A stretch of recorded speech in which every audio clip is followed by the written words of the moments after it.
start the November meeting of the MetroNorth Roundtable. Why don't we do a round of introductions? My name is John Gagnon. I'm a Radiology Informatics Manager here at Leahy Hospital. I'm co-chair of the Roundtable with Ari. Miriam Martin, IT Project Manager at the Health. I'm Laura Hopkins, IT Steve Benson, Project Manager for Physical Fusion Chemistry. Various development as well as staffing efforts. Ari Davis, co-chair of the Roundtable.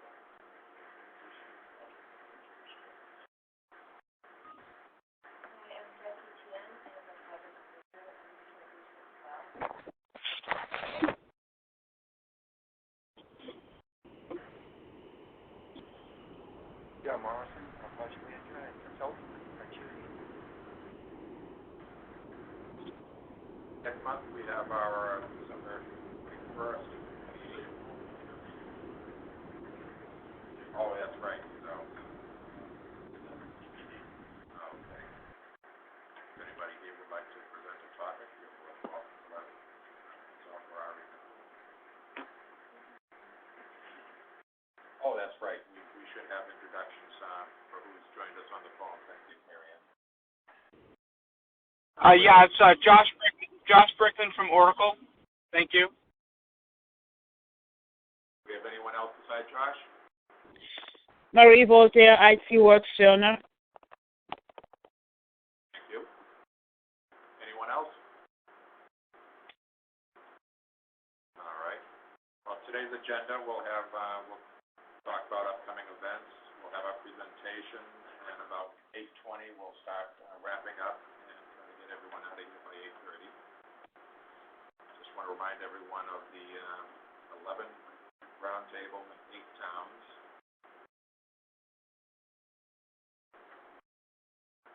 And this is how you, if you haven't, to find the roundtables, it's in the professional development section of our webpage. And you don't hunger need to log in to get to this section. It's also allowed to attend. Today's presentation, how to thrive in the face of adversity. Bill Singer is a coach, sales trainer, and entrepreneur. He's committed to help individuals and their organizations achieve peak performance by building resilience, confidence, and self-motivation. For 3 decades, he was in the information system and staffing industry. Personal challenges include surviving and thriving through the depths of 3 recessions, recession-prone industry. Bill has worked closely with hundreds of information systems project managers across a diverse set of local industries, including financial services, healthcare, information systems, and services, life sciences, education, and manufacturing. I'll hand the camera over to Bill and turn the meeting over to me.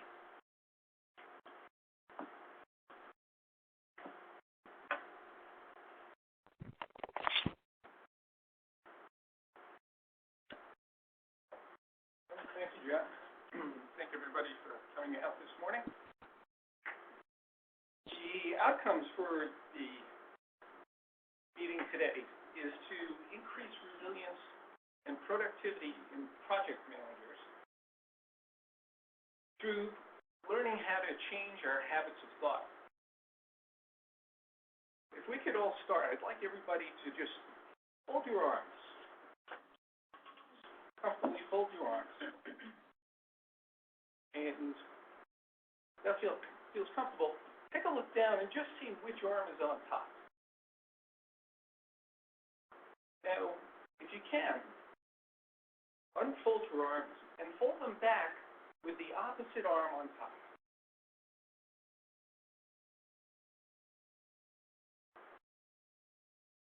And if I could have you describe in one word, how did that feel?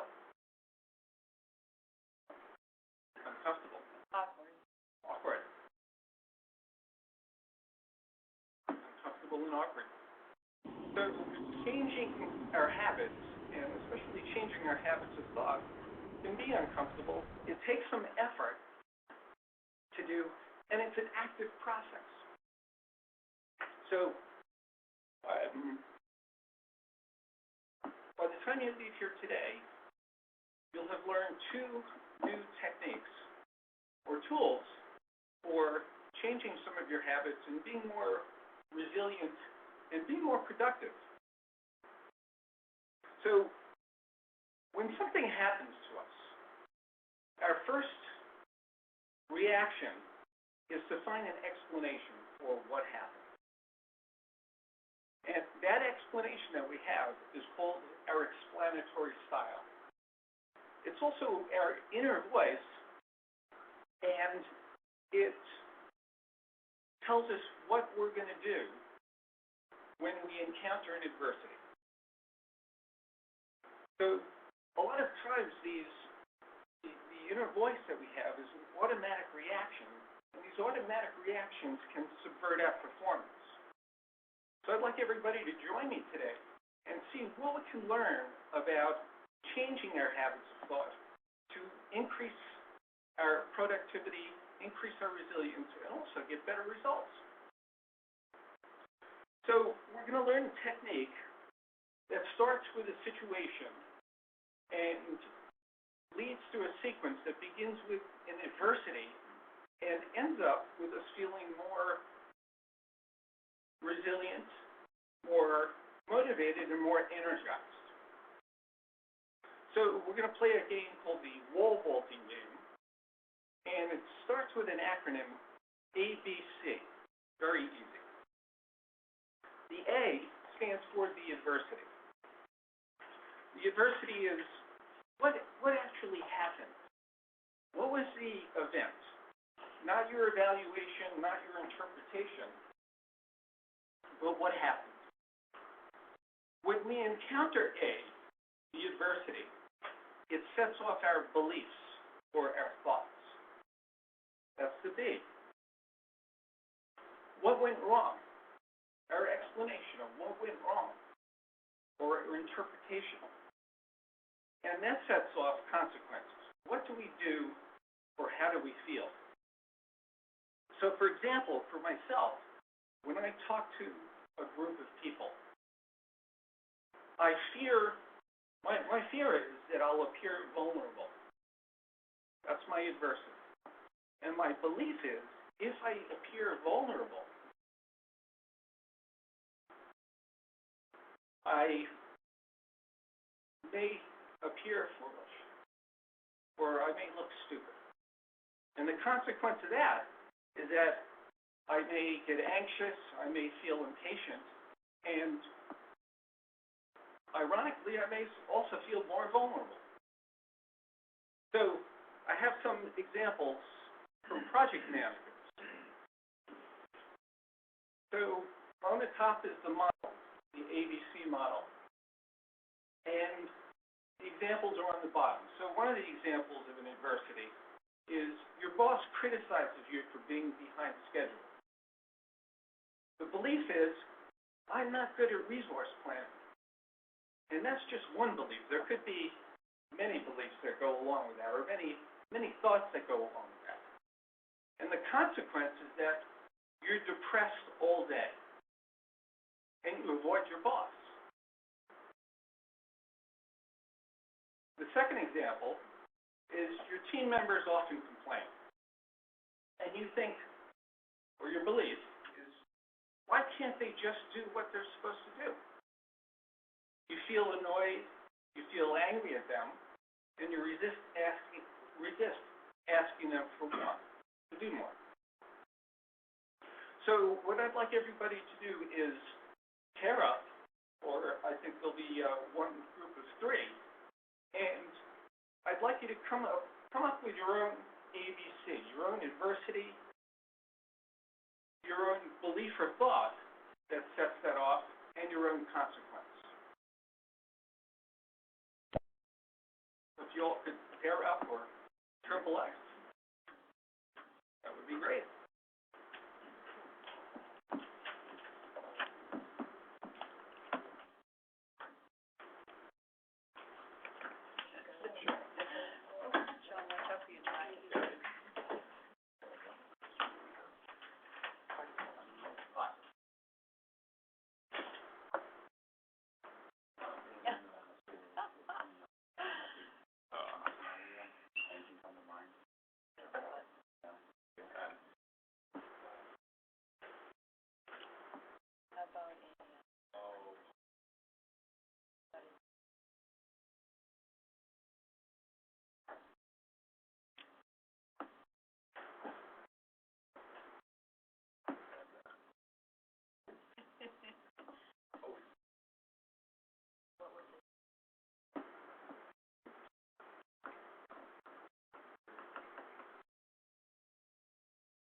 Professional person, right, I was wondering.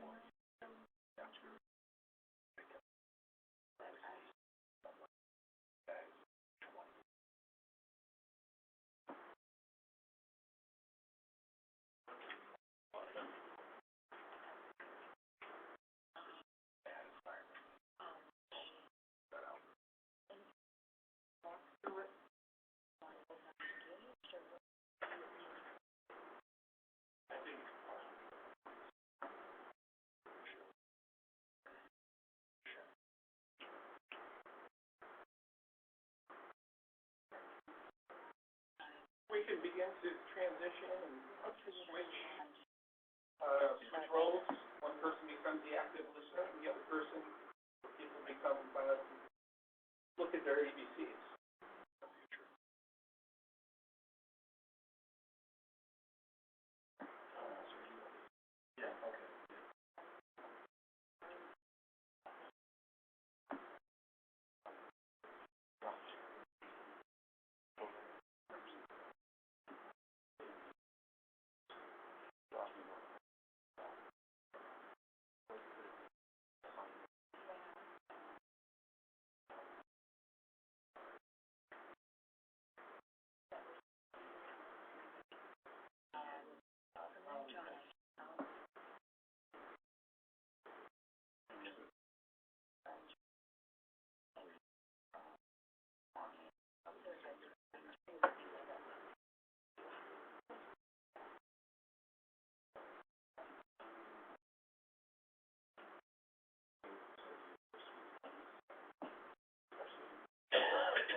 There was some tension during that thing, I guess. No. That's not healthcare. Yeah, more than that. I got you. Better focus on very fundamental things that we wanted. Some ways.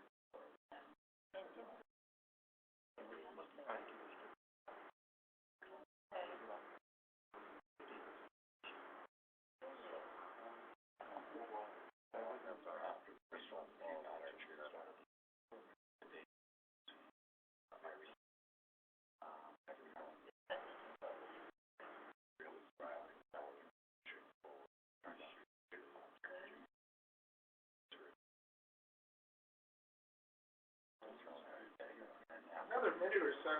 Anybody have any questions so far?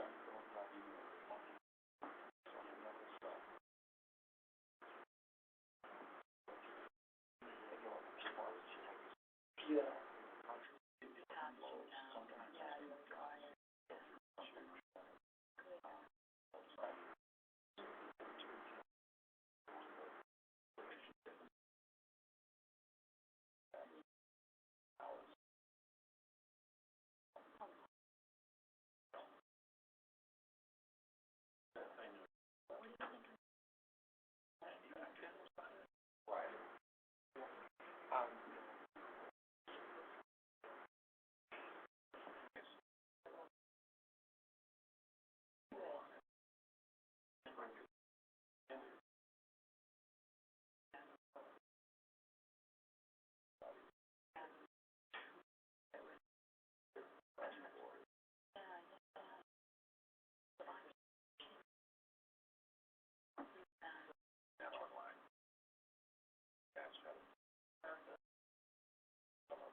Hey, if we could,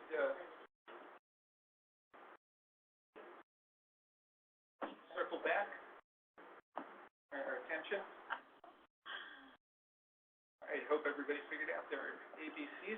Did anybody have any questions? So are these initial reactions, because as an example, you experienced your person, just speaking for me, Yes. the first reaction is often, oh my God, I'm obviously confident, That would be your belief or thought. But then 2 seconds later, you just step back and go, okay, we can figure out how to do this. The usual concept you resolve. I'm looking at these, you're depressed all day. And those just aren't long-term consequences. I mean, for me, those. Well, sometimes they can be for people, and sometimes we hopefully do resolve these issues, but sometimes these thoughts and beliefs actually stick with us, and they can have an effect, and yeah, we can get on, we'll actually get on to the next part of the round where you'll probably uncover something that you've done already. But a lot of times these beliefs and thoughts that are automatic subvert our performance. So it could be something that we do get over, but it takes us time, and the point of the exercise is getting over them more quickly. So with that, let's talk about the round 2, which is the D and the E. And the D is the disputation,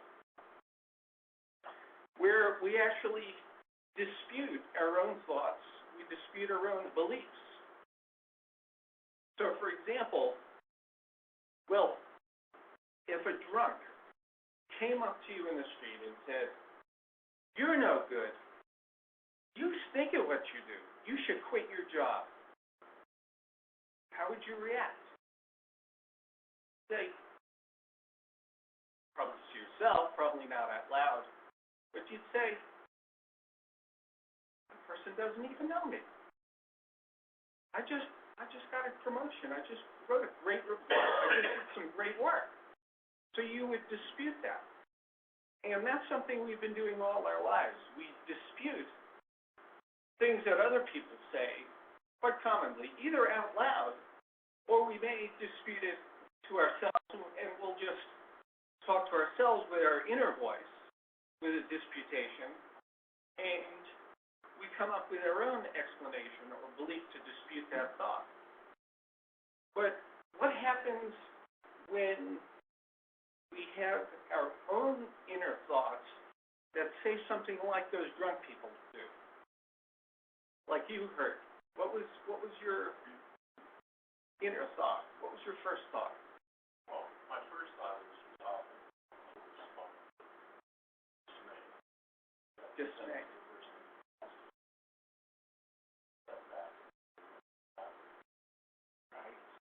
Right.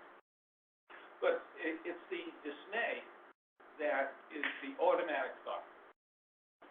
So it's these automatic thoughts that can subvert our performance and can sometimes make us feel helpless.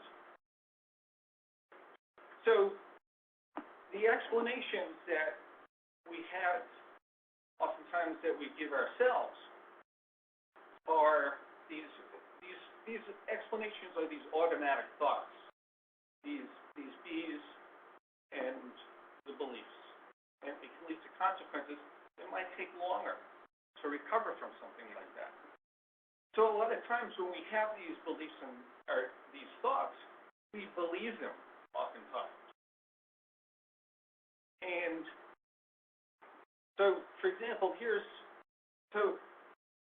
to be more resilient,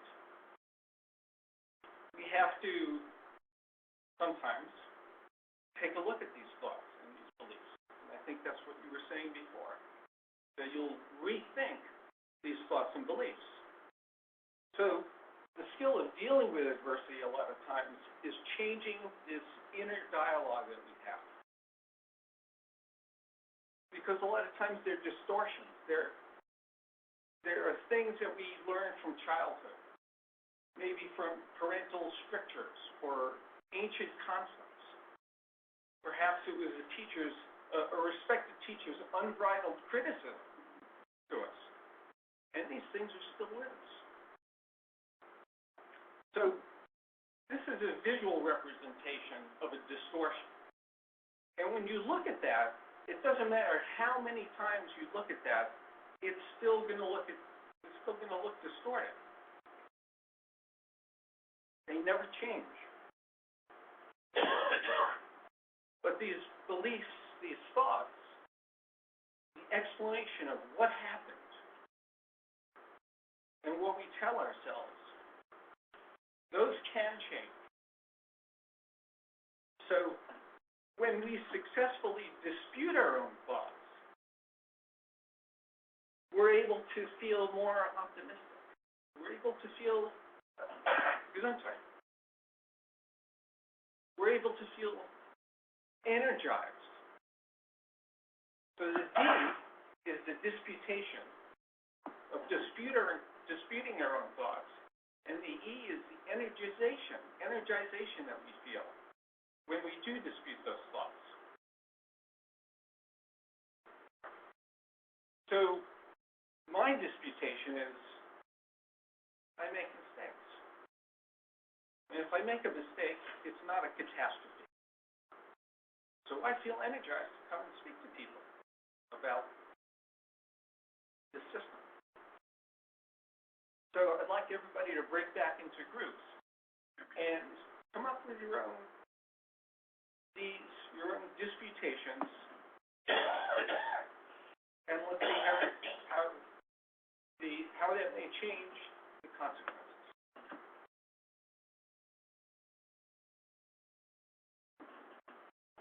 So you're looking for the disputation of the belief that you came up with, the belief or the thought that you came up with.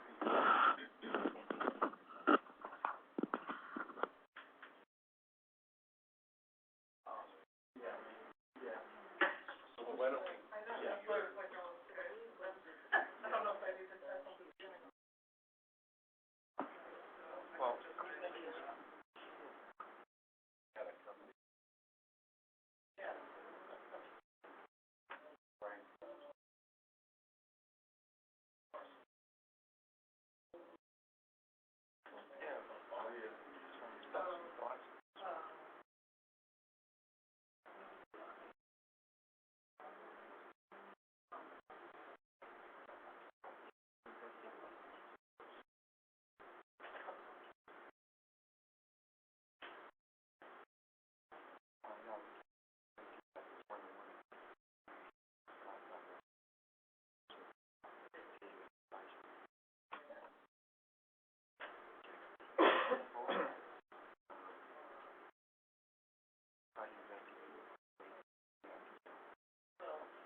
We can take another minute and switch roles.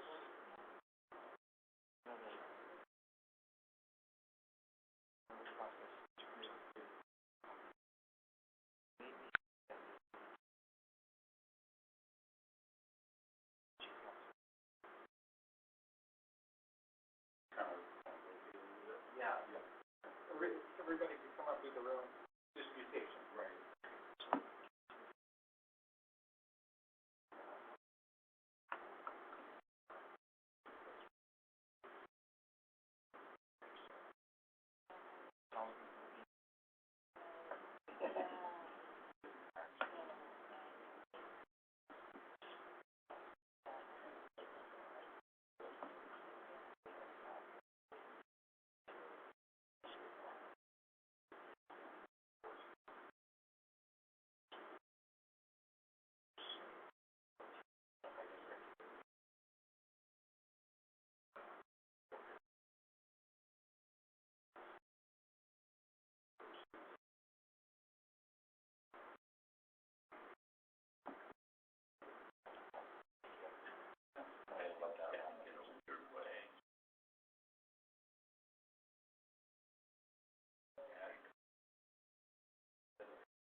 Yeah.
Yeah, I have to stop.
Okay, has everybody figured out their disputations? Their needs. So, I'd like to hear what beliefs or what thoughts were you able to change?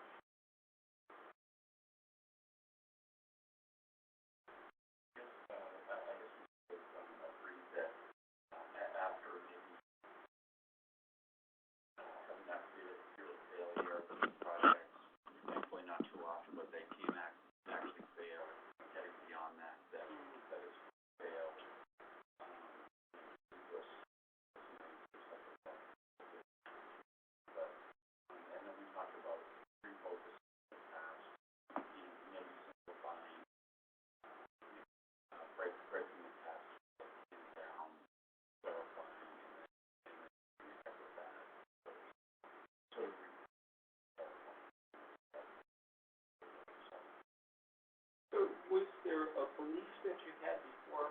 It sounds like the belief, if I heard correctly, was that the project might fail. Right. And what was how did you dispute that? What was the thought or belief that replaced that? Probably anger, some anger through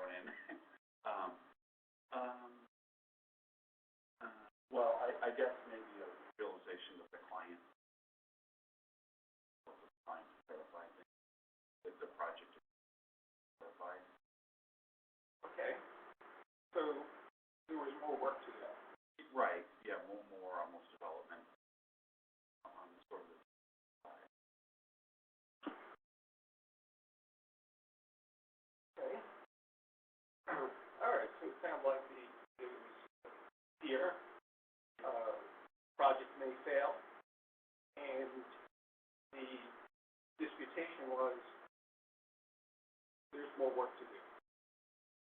Right, yeah, and, roll up your sleeves and find out how to make it work with the client.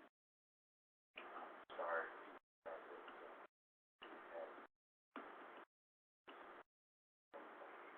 Okay, excellent. Anybody else? The disputation is effective. I thought that you have to be careful not to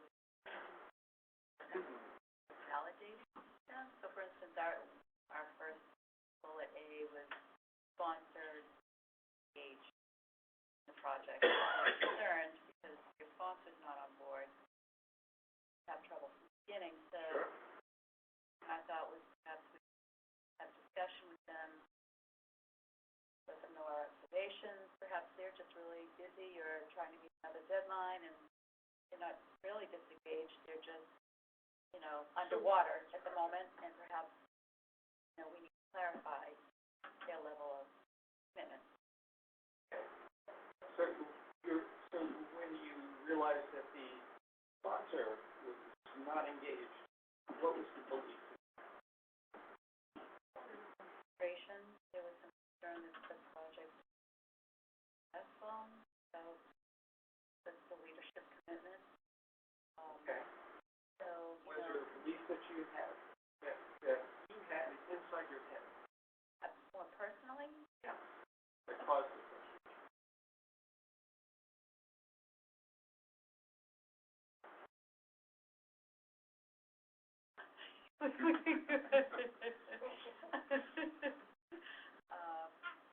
I guess we didn't internalize it. Certainly, personal failure on a project is, Sure, yeah. and the visibility around that would have been concerned. So I think that's probably going on internally, so. Yeah. And so would you say fear of failure, is that an accurate description of what the thought or belief may have been? If the client was not engaged?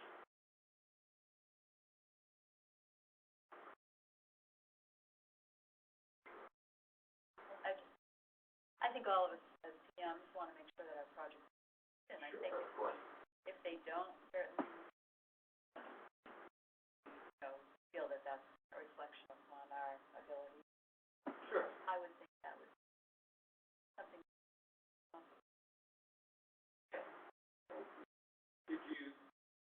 Were you able to find a disputation to dispute that belief that you may think? Well, I think, John and I discussed that perhaps we really need to verify our assumption about contract. Okay. So perhaps we're seeing something that's true there. Maybe they were actually engaged.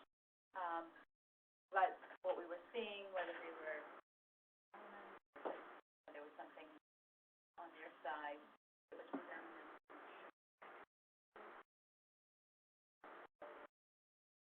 Talk with them and verify where they stood, for this project. Perhaps they weren't engaged, and maybe we needed to have this transferred to another sponsor. Perhaps there wasn't enough ROI on this project, and maybe it didn't go forward anyway.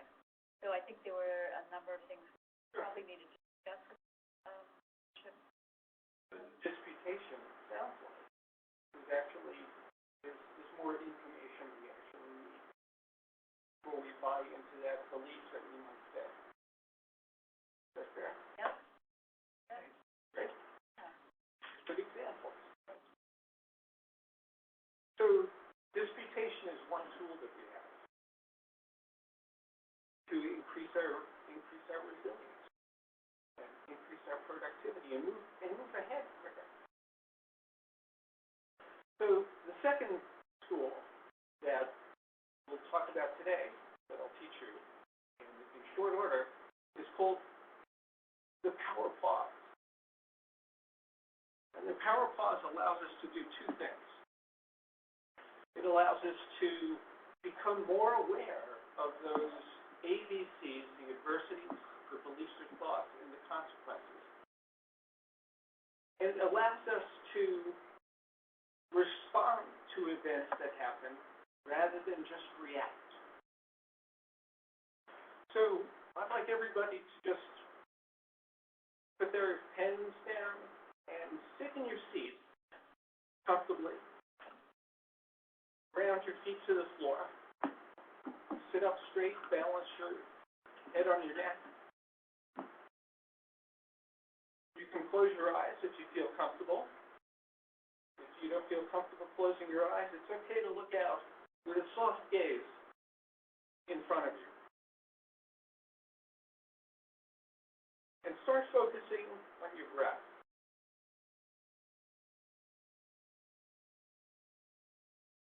Focus on the in-breath, focusing on the out-breath,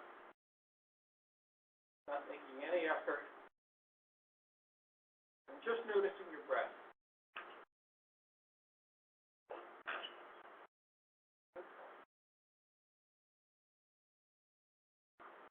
If there are any thoughts that come in your head, just let the thoughts pass non-judgmentally and returning your attention back to the breath.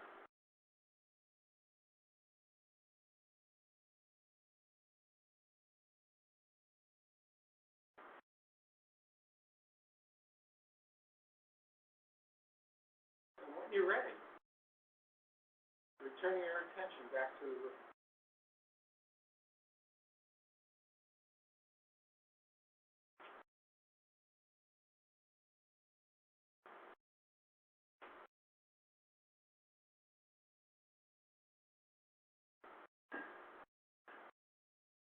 Would anybody like to describe their experience?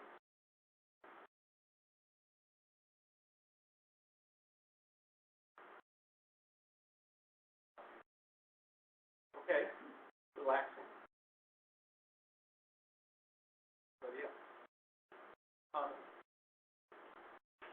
I'm sorry? Clear mind. Clear mind? Okay. So what the power pause does is gives us an opportunity to take space between an event, and instead of reacting to the event, it gives us an opportunity to respond. So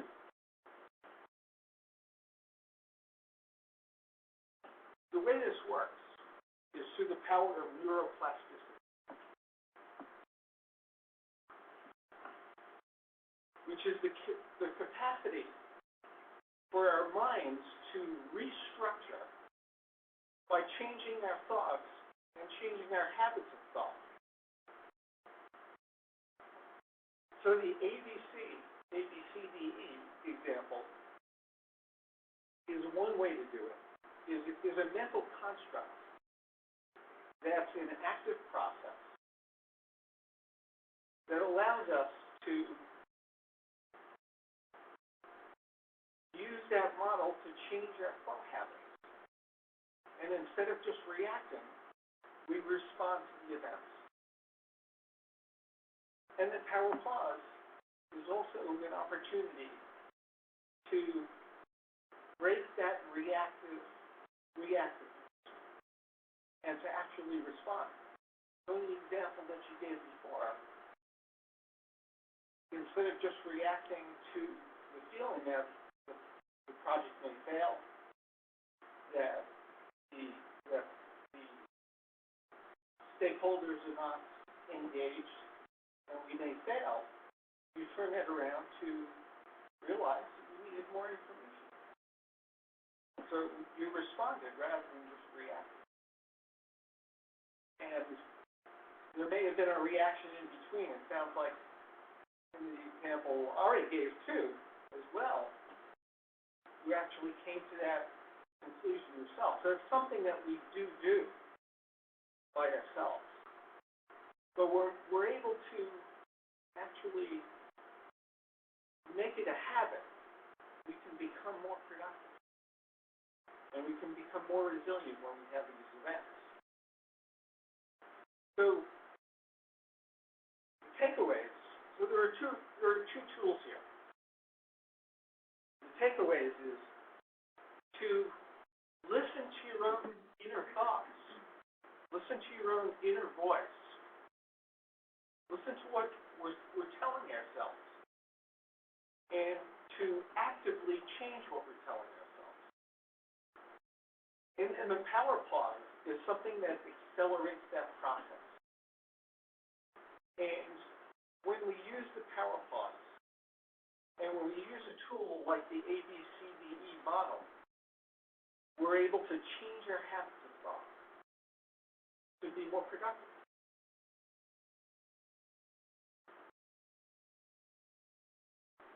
And what I heard from both of you in your example was that there was something that you already do. There's something we all do to some degree or other. So if we're able to take these tools, we can make these thoughts and beliefs, we can change them and make them habits.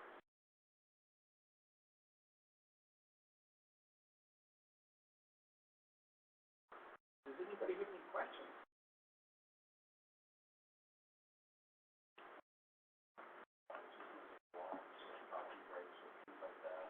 Sort of along the same lines, maybe? They definitely help. Yeah. They definitely help. The difference between, and that can serve the same thing, to clear the mind. The difference is that when you take a power pause, it's like a mini meditation.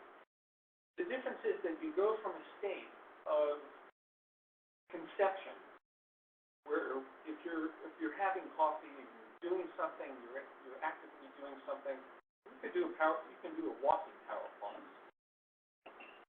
But you're in a conceptual mode.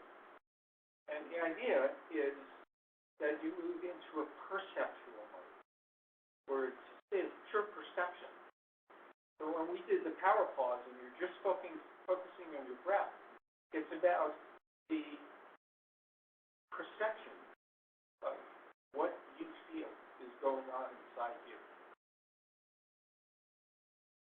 And by going from we spend most of our time in a conceptual mode of thinking, planning, remembering,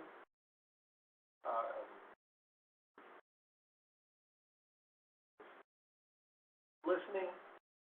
We have to use our conceptual brains. But if we do something like a power pause, then we go into a perceptive mode, where we're just perceiving. And when we get into the habit of sharpening those perceptive skills, we become more adept at becoming aware.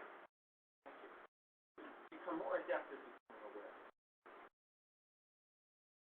John, did you have a question? Yeah, I was thinking that sometimes interruptions is wrong. And that's where I think power pause is very beneficial, because it kind of breaks that cycle that if you're, through your self-talk, you're really going down on yourself, in terms of, oh, gee, I'm not as smart as I thought I was, probably everybody thinks I'm a jerk, et cetera, et cetera.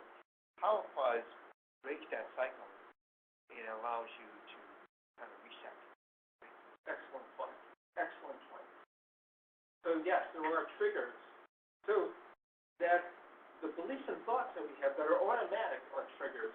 And John is making a great point that there are also triggers that break that cycle. So there may be something that breaks that thought pattern, breaks that automatic thought pattern. If I'm feeling depressed, I go for ice cream. Solves all my problems.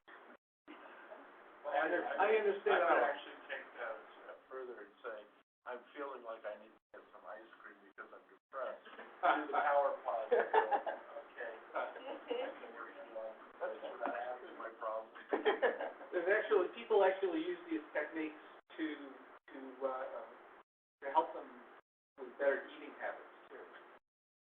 So, yeah, that's used to actually do that. When we might have an urge for to eat something that is perhaps not that healthy. And I'm a big ice cream fan too.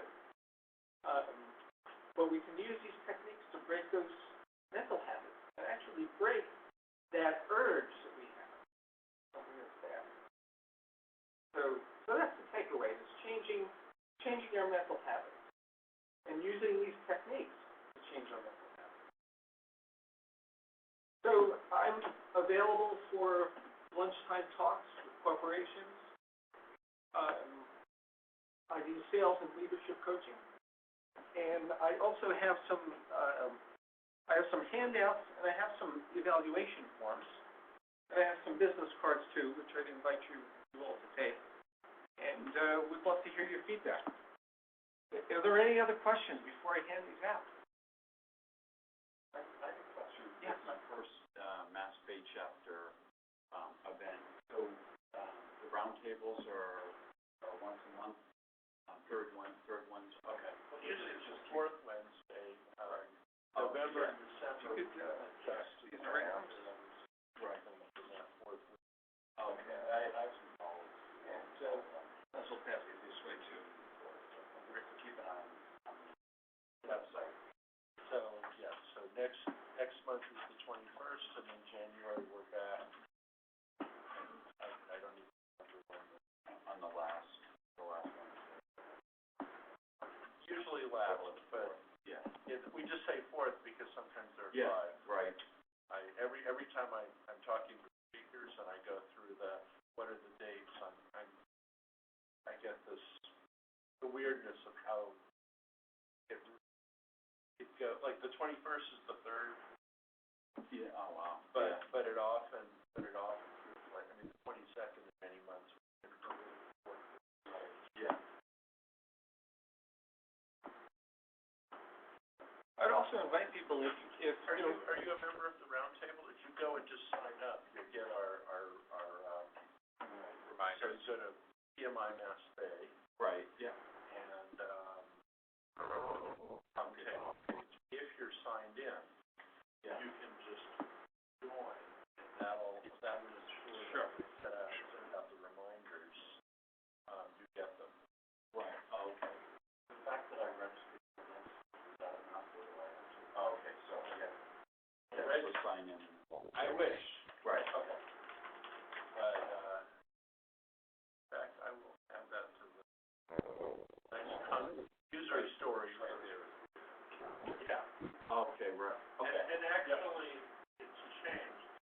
Number 3 points to roundtables, we're actually number 1 on that list. Right. Oh, okay. So just I should redo that. I thought actually create a login. Yeah, you should get. Oh, well, that's great. Are you a member of PMI Mass Bay? No. All right, then you won't be able to create a login. Oh, The okay. roundtable is available to non-members now, so. Oh, okay. That's what. Right. We have to Yeah. figure out a way to ensure that we. I'll do it next year.